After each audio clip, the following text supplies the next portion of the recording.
We live in this hyper-connected world where it feels like everybody is online all the time. But there's this really fascinating group of people who are making a very deliberate choice to disconnect. So today, we're going to dive into the psychology of staying offline. Have you ever met a social media ghost? You know who I'm talking about, right? It's that friend, that family member, that person at work who just isn't there. No Instagram, no Facebook, not even a TikTok. You can't tag them, you can't slide into their DMs. It kind of makes you wonder why? What's their deal? Well, get this. It turns out they are not nearly as rare as you might think. Some studies show that around 30% of adults don't use social media. Let that sink in. That is almost 1 out of every 3 people you meet. So no, this is not some fringe movement. It's actually a pretty huge chunk of the population. So, who are these people, really?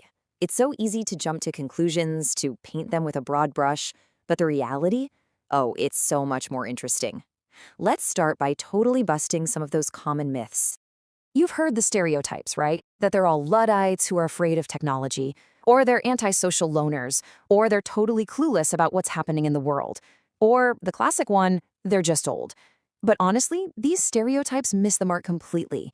The real story is so much more nuanced.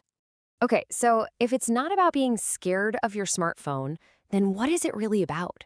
Let's get into the real motivations, the deep down reasons that are driving people to just opt out.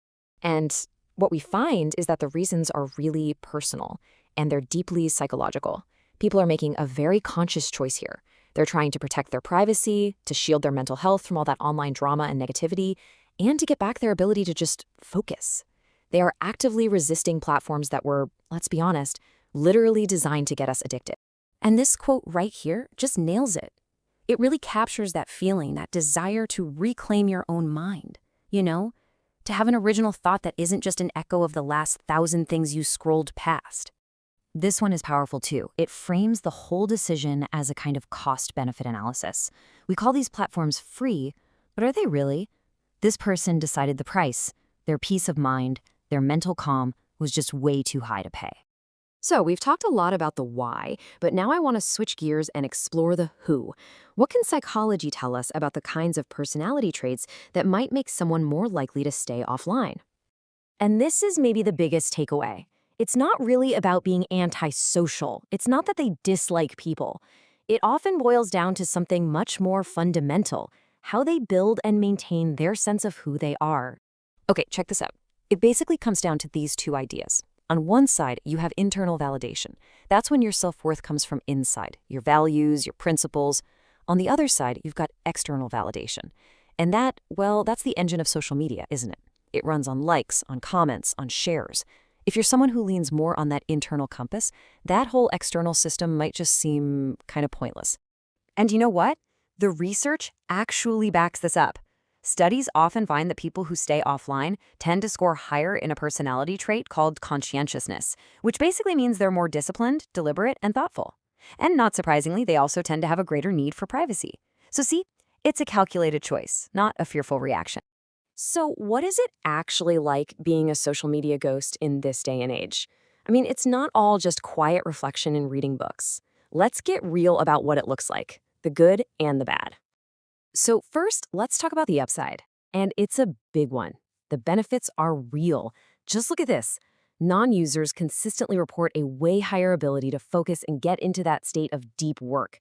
They're essentially trading the endless scroll for sustained attention, and it's paying off big time. But it is definitely not a walk in the park. There are real challenges. You've got that constant social friction, always having to explain why you're not in the group chat or why you didn't see the invite on Facebook. And yes, FOMO, the fear of missing out, is a very real thing. You can miss out on events, on jokes, on big moments. And on top of that, in many jobs now, there's a real pressure to have some kind of online presence. So yeah, it's a trade-off, for sure. So all of this brings us to the final section.